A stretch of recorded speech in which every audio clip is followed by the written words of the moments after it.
اللہ الرحمن الرحیم الحمد للہ والصلاة والسلام علی رسول اللہ وعلى آلہ وصحبہ ومن والاه. فقد قال النبی صلی اللہ علیہ وسلم الصوم جنہ فإذا كان يوم صوم أحدكم فلا يرفث ولا يسخب فإن سابه أحد أو قاتله فليقل إني صائم أو كما قال صلی اللہ علیہ وسلم. اللہ رب العالمین کی فضل و کرم اور اس کی توفیق سے آج دوسرا روزہ مکمل ہونے کو ہے.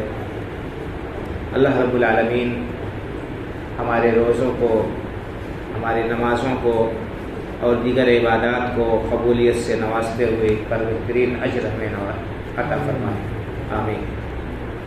بزرگوں اور بھائیوں، آپ جانتے ہیں کہ روزہ کس چیز کا نام ہے؟ روزہ نام ہے اللہ رب العالمین کی رضامندی حاصل کرنے کی نیت سے، اللہ تعالیٰ کی خوشنودی حاصل کرنے کی نیت سے دین کے ایک اہم فریضے کو ادا کرنا.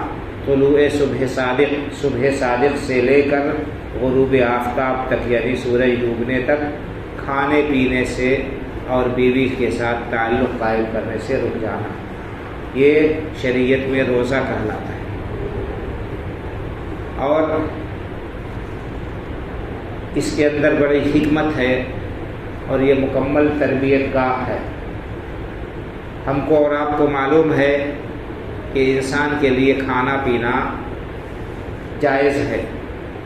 جب بھی انسان کی خواہش ہو، اس کو ضرورت محسوس ہو، بھوک پیاس لگے، وہ دن رات کے کسی بھی حصے میں حلال اور جائز چیز کھا سکتا ہے، استعمال کر سکتا ہے. اسی طرح سے زوجین میاں بیوی کسی بھی وقت تعلق قائم کر سکتے ہیں. شادی کیا ہے؟ یہ نکاح اجازت نامہ ہے اللہ رب العالمین کی طرف سے کہ زوجین میاں بیوی اپنی خواہش کی تکمیل جب چاہے دن رات میں کر سکتے ہیں. لیکن روزے کی حالت میں ان حلال چیزوں سے رکنا لازمی اور ضروری ہے. ان حلال چیزوں کا بھی اگر کوئی شخص استعمال کر لیتا ہے حالت صوم میں، روزے کی حالت میں، تو اس کا روزہ فاسد ہو جائے گا، اس کا روزہ چلا جائے گا. اور اگر اس نے بیوی کے ساتھ ہم بستری کر لی ہے تو اس کو قضا کے ساتھ ساتھ کفارہ بھی ادا کرنا پڑے گا. کفارہ بھی ادا کرنا پڑے گا. کفارہ کیا ہے؟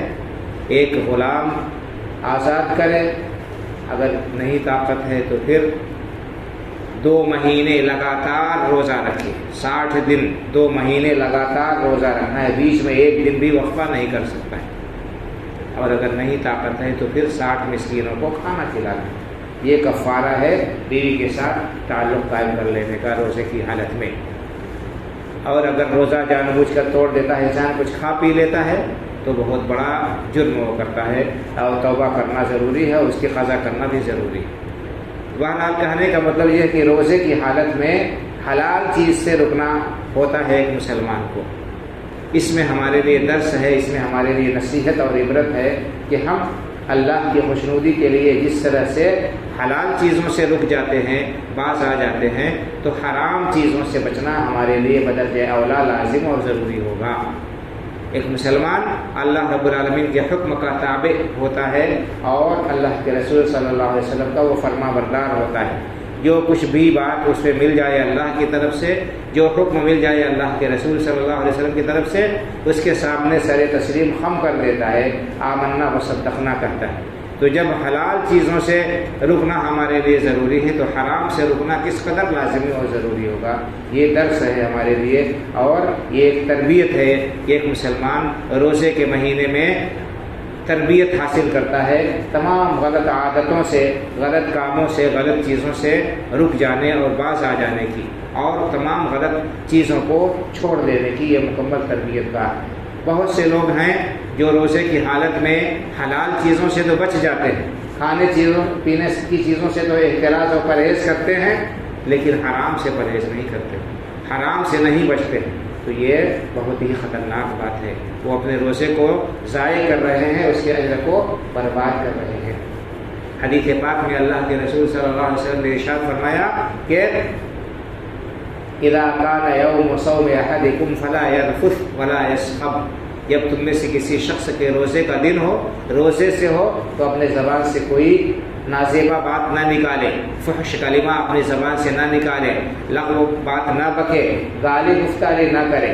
فإن صابه أحد أو قاتله فليقل إني صائم، اگر کوئی اس سے لڑائی کرتا ہے، کوئی اس سے جھگڑا کرتا ہے، کوئی اس سے مار پیٹ پر آمادہ ہے، تو اس کا جواب بھی نہ دے.